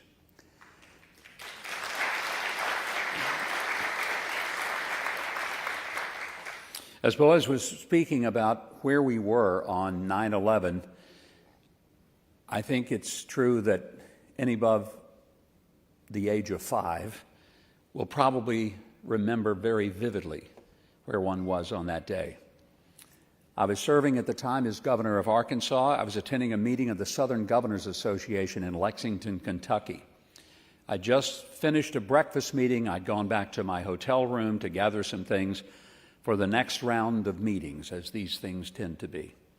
As I walked into my room, the phone rang. It was the state police detail who was with me. They said, "Turn on the television. Something very strange is happening in New York." I turned on the television, and the first plane had hit the tower. And at that moment, nobody could really figure out what was happening. Was this an accident? Was it a small airplane that had veered off course, but the impact appeared to be much more severe than a small airplane could have created? And why would a larger plane, an airline, with all of the sophistication that it has of navigation, errantly flown into a building the size of the North Tower of the World Trade Center? And as anchors on television were trying to get reporters to the scene and have some understanding of what was happening, as I was watching live, as many of you perhaps were as well, the second plane hit the South Tower. And at that moment, the world knew this is no accident on a day in which the sky was blue and clear. This was intentional. These were acts of terror. And over the next few hours, as another airplane flew into the Pentagon, and as United Flight 93 was commandeered by passengers who knew they were taking their own lives by preventing that plane from flying into the U.S. Capitol or perhaps the White House, the world came to a stop, a dead stop. And certainly we in the United States realized our lives would never quite be the same. We thought terrorism was something that happened to you here in Israel. We assumed that it was the kind of thing that we might see little flickers of it, maybe occasionally somebody instigating an attack on an individual or a small group. But it never occurred to the United States that we would be the target of something so vile, so vicious, and so overwhelming to institutions that we thought were absolutely impenetrable. We were wrong. And it was a shock, but it was a wake-up call. And it caused the United States to change almost everything we did. I've often said that from that day forward, my own job as a governor of a state far removed from the nation's capital, it changed, and it was never the same again. I went from primarily focusing on things like our education system and economic development and building of roads and the maintaining of all of the services of state government, which include things like making sure people had driver's licenses and that there was water flowing to cities, to now being concerned with whether or not somebody would commandeer even something as simple as a crop dusting plane, fill it with fuel, and fly it into the state capitol. We suddenly became immersed in a culture that we were really not prepared for, a culture that made us all, as governors across all 50 states, end up getting top secret security clearances so that we could be brought in on the joint terrorism task forces that were being set up all across the country that involved federal agencies like the FBI and the intelligence agencies, as well as our local police agencies. It transformed our focus. And we were spending time doing things that, quite frankly, when we campaigned for the office, we never imagined that it would include something like counterterrorism. A lot of what we had to learn it from the Israelis, because your entire existence as a nation has been fighting counterterrorism. And I could say back to 1948, but it would be more appropriate to say you've been fighting terrorism for 4,000 years. It's not something new. The desire to annihilate the Jewish people is as old as Abraham, and it's as recent as yesterday. Today, as I come here to speak with you, I do so with a deep understanding that there is a desperate need in our world to recognize what you are up against, because it's what we in the United States are up against. Your enemies are our enemies. And unfortunately, there are some people in America who don't seem to fully understand that. The same people who attacked us on 9/11, that same ideology, that same level of vitriol and hatred is exactly what you face every single day in trying to protect your very existence as a nation and as a Jewish people. And it's why when the 12-day war with Iran was so significant, I got to tell you, I was incredibly grateful to President Trump for recognizing that it wasn't just Israel's war, that Iran having a nuclear weapon was a threat not just to the state of Israel. Because for 46 years, Iran has said, death to Israel, and then in the same breath said, and death to America. I was around in 1979. I'm sure you can look at me and tell, yep, you certainly were. And I remember when the Ayatollahs took over. And I remember very vividly what they said then, what they never stopped saying since then, and that is their ultimate goal was not just to take on the little Satan, Israel, but to take on the great Satan, the United States. It was always clear to me that their target was ultimately all of Western civilization. It wasn't because that we had a form of government that they didn't like. It wasn't just because we had an economic engine that they didn't like. It wasn't because we had an educational system that they detested. It was because we had a value system in which we valued the individual. We believed in a moral code that some things are always right and some things are always wrong. And it's because we had the common heritage in Western civilization of believing that ultimately we're not just accountable to the government, we are accountable to the God who gave the even right to have a government. And that the government's job was not to be God, it was to make sure that we were the agents so that God's law, God's way could be implemented in a society where people treated each other with respect and with dignity. The ideology that sought to destroy the United States and Israel is an ideology that hates the idea that people would be free to think for themselves, free to act in their own interest rather than in the interest and at the total subservience of a government of totalitarianism. A lot of Americans for the first time understood on September 11th of 2001 that we were facing something very different. This was unlike a war we've ever been in, because it was not a war with another country that declared war on us and wished for our land, wished for our economic resources. This was an ideology that wished to destroy our way of life, our thinking, our underpinning as a free people. Sadly, over the years, a lot of people in our country either never understood it or they've forgotten. And it's very important that a conference like this is not just designed to help the specialists or the experts or those who are directly involved in counterterrorism understand the threats. It's even more important that that message goes beyond the borders of this room and gets to the general population, both in Israel and the United States, and that people understand that the threat that we faced on 9/11, that you experienced on October the 7th, is not a threat that is getting smaller by the day, it is getting larger by the day.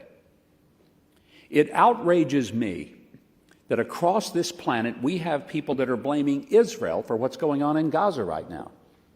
What's going on in Gaza is the direct result of the terrorist acts of Hamas, who on October the 7th carried out the most unspeakable things, not against a standing army, not even against a country, but against civilians who woke up that morning thinking it was a holiday and finding out that there were people that they had tried to be nice to who now were coming to murder them in the most atrocious manner. Not just to kill them, but to massacre them, to mutilate them, to humiliate them. It was the worst kind of terrorism because it was designed to inflict the highest level of pain, not just physical, but emotional and even spiritual upon the victims, and to send the message of savagery, a savagery that could not be responded to with mere diplomacy and sitting down and having a talk, because these are not people who understand such things as having a conversation. One must have a basis of some level of morality in order to have such a negotiation or conversation. Hamas is capable of neither. And it's why yesterday, when I was participating in a Zoom event with a major university in the United States, the audience were the CEOs of the top 50 corporations in the U.S. If I named the corporations, they would be the ones you would all understand and know. And while I was in that conversation on the Zoom call, I will tell you that there was an audience given to one of the people who was attending. He is a former diplomat, and they asked him about his view of what was happening in Gaza. And he immediately began to do what we hear from the Europeans and what we're hearing across the globe. He was criticizing Israel, that Israel ought to just call a halt to it. Israel ought to just stop it. Israel ought to just say, we won, and say that's it. And he droned on for several minutes, and I sat there and listened to him. If I told you his name, you would know it, because he's well known in this part of the world. He's an American diplomat. And it made me realize that I don't want to be that kind of diplomat. If that's diplomacy, I want no part of it.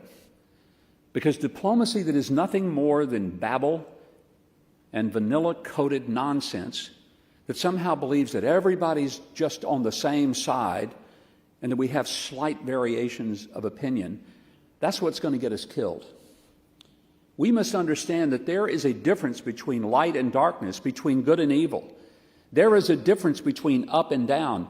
Our battle is not a horizontal one, the left versus the right. This is a vertical battle between the forces of heaven and the forces of hell. And if we don't understand that, we are only going to see more terrorism that will kill more innocent people across this planet.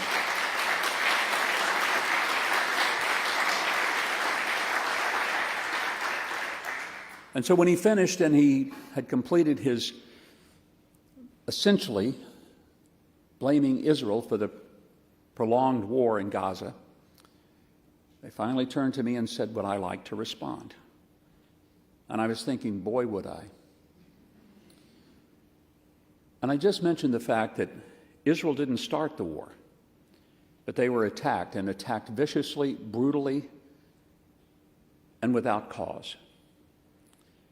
And that they had no choice, not just to fight back, but to end Hamas' occupation of Gaza. That to do anything less than that would be as ridiculous and as irrational as it would have been to leave the Nazis in power in Germany after World War II, which nobody would have thought to be a good idea. I mentioned the fact that the Europeans, the French, the Brits, the Dutch, and even non-Europeans like the Canadians have taken a direction that makes no sense. It's a direction that says Israel needs to end this. And I'm thinking, why don't we say it like it is? Hamas needs to end this, and should have ended it on October the 8th, should have never started it on October the 7th. But now that they have, and now that they won't surrender, there is no choice but to make sure that, in the words of President Trump, as he has consistently said with great clarity, Hamas has no future, it has no business thinking it will ever be able to exist in Gaza again, and that not a few, but all of the hostages need to be released, and released immediately. This is what must happen.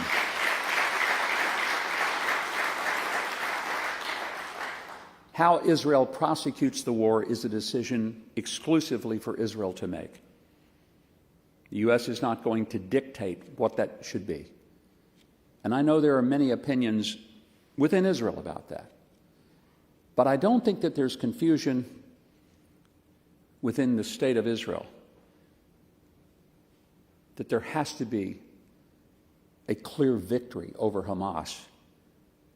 For if they believe, rightly or wrongly, but if they believe that they have achieved even a modicum of victory, it only will invite more October 7ths and more hostages being taken, because they will know that even at great cost to their own people, for whom they have no respect, who they will put in the midst of harm's way intentionally, it's just the cost of doing business for them.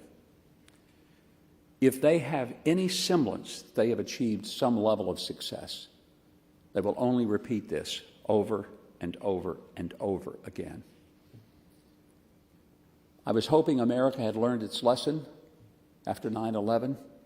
I sometimes feel that we're so far removed from that date, and even though the moment of it, the impact of it is etched indelibly in our minds, I'm not sure that the understanding of why it happened and how it could happen again is as fresh as it needs to be. I can't imagine that anyone in Israel will ever forget October the 7th. But I hope in remembering it, it's remembered for what it was. It was not just an attack on your economy, not an attack on your educational system, not even an attack on your boundaries and borders. It was an attack on the civilized, morally based behavior upon which you are built. And even if they could take your land, and even if they could take every last penny that is possessed by any individual or business in this country, it would not satisfy the savages, the monsters who did what they did, because they're not interested in a coexistence. They're interested in you not having an existence. We never, ever can forget that. On 9/11,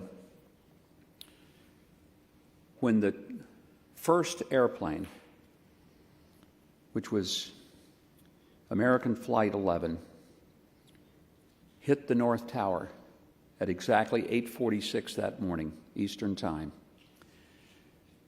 the Port Authority of New York advised the people in the South Tower to stay at their desk and just to sit tight. The director of security for Morgan Stanley, which was located in the South Tower, would have none of that. The director of the security for Morgan Stanley was a gentleman by the name of Rick Rescorla, a Vietnam War veteran, who now directed the security for the 2,700 employees of Morgan Stanley. And he told them, we're going to evacuate. He grabbed a bullhorn, a walkie-talkie, and a cell phone, and he began leading 2,700 staff members of Morgan Stanley down the staircases and out the building to evacuate them. To keep them calm, he sang some songs from his childhood, old Cornish songs, just to keep the spirit as bright as he could. He escorted 2,700 of those employees down to the exits and out the building. And then, as we all know what happened, the plane then hit the South Tower where they were and would have been had Rick Rescorla followed the advice of the Port Authority and left them at their desk. Rick Rescorla, after he got all 2,700 people out of the South Tower, was last seen going back into the building and up the staircase to see if there were any stragglers that he needed to get and help escort them out of that building. He was never seen again. He gave his life looking for the last of those for whom he was responsible. A true, absolute hero of the day. 2,700 people went to their families that evening that would not have, apart from the fact that Rick Rescorla gave his own life to protect them. I don't know what has happened to those 2,700 people, how many children they had, how many grandchildren they have had, what careers they have enjoyed since then. But I know this, that whatever they experienced in the 24 years since 9/11, they would not have experienced it had Rick Rescorla not understood that that first airplane was not the last mark of terrorism they would see. I hope that the result of this conference, the result of even the Institute itself, is a clear understanding that just as 9/11 was not the last attack that America will see, that October 7th is not the last attack that Israel will see. Israel is in a very precarious position because of its location and because there are so many people who are lined up around the planet to blame you, to accuse you, and for that matter, to annihilate you. One thing Americans learned after 9/11 was that we got to the point where we didn't care whether other nations of the world liked us. What we cared about was surviving and thriving again. And despite all of the pressure that you may be feeling and facing, whether it's from the Europeans who ought to be on your side, or whether it's from entities around the world or university campuses around the world, who wave ridiculous flags without having a clue what they're waving, who give chants without having a semblance of an idea what river and what sea they are hoping will be free.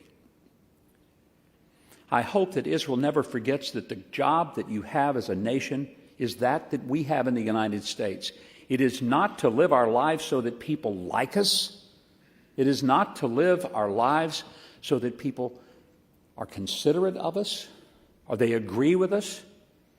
It is to live our lives so that we have a life to live and we're willing to fight our enemies to the death to preserve our families, our children, our futures, and our future. That's what we must fight for. Thank you, and God bless you all.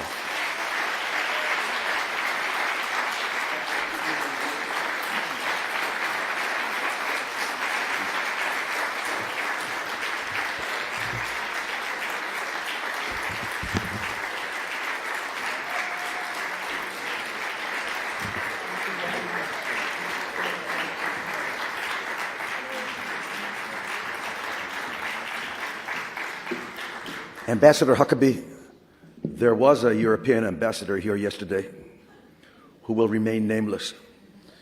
And in his honor, without any hints, I'm going to make a Churchillian comment, which is, never in the field of human conflict was so much owed by so many to so few, and you are one of those few.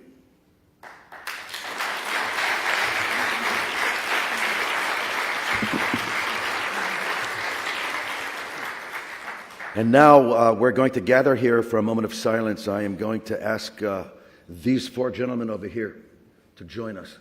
You four, please join us. Please join the ambassador. We're going to have a moment of silence here, and then we're going to follow with the national anthems of the United States of America, followed by our national anthem, Hatikva. It's going to be sung by Lee Ganor. I don't know if you recognize that name, Ganor. I think she's related in some way to the president, but are you? Yeah. You are, okay.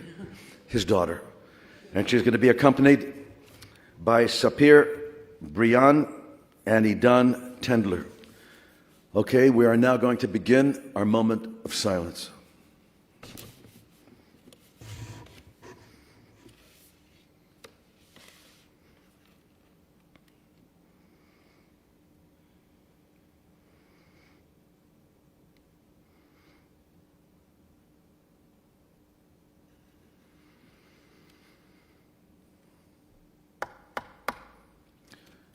And now, the national anthems.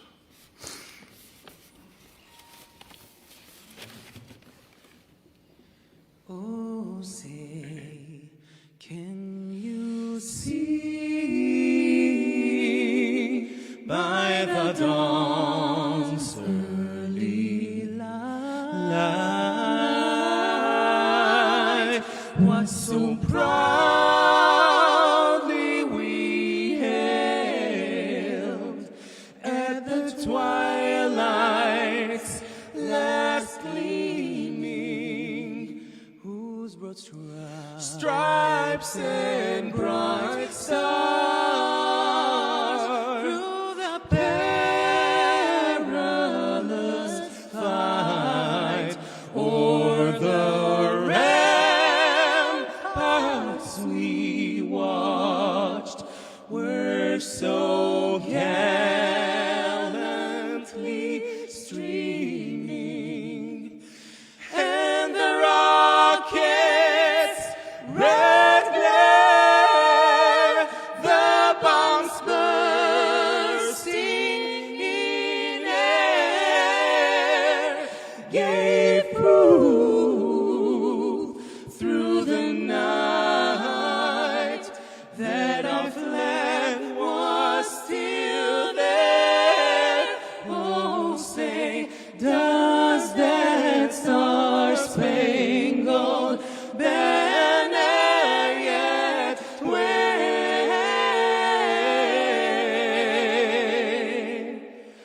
o'er the land of the free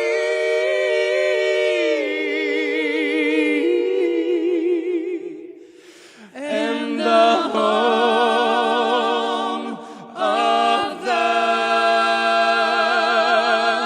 brave, the brave.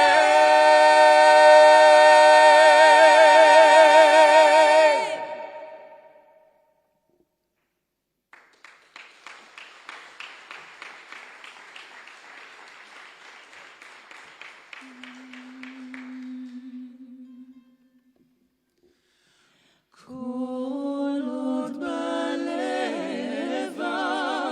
penima, nefesh Yehudi homiya, ulfatei mizrach kadima, ayin letzion tzor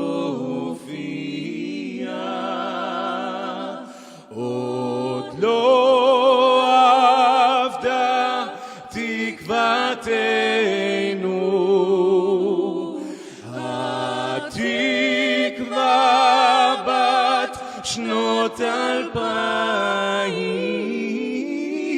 להיות עם חופשי בארצנו, ארץ ציון וירושלים. להיות עם חופשי בארצנו, ארץ ציון וירושלים.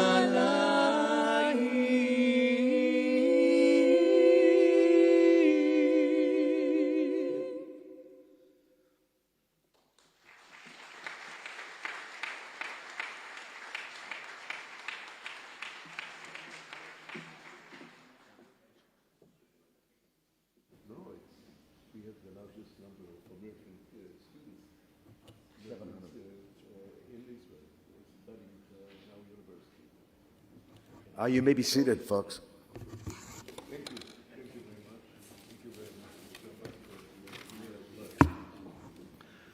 Thank you for joining us for this remembrance session. And now we will continue with two important workshops running in parallel in room H1 on global terrorism, trends and threats, and in room H4, new regional dynamics in the Middle East. These H's sound like regions in Iraq, but actually they're rooms in the next building over here. All right, so at lunch we'll be at 12:45, and at 1:45 we have more workshops, and at 4 o'clock we have our session where we wind everything up. Thank you.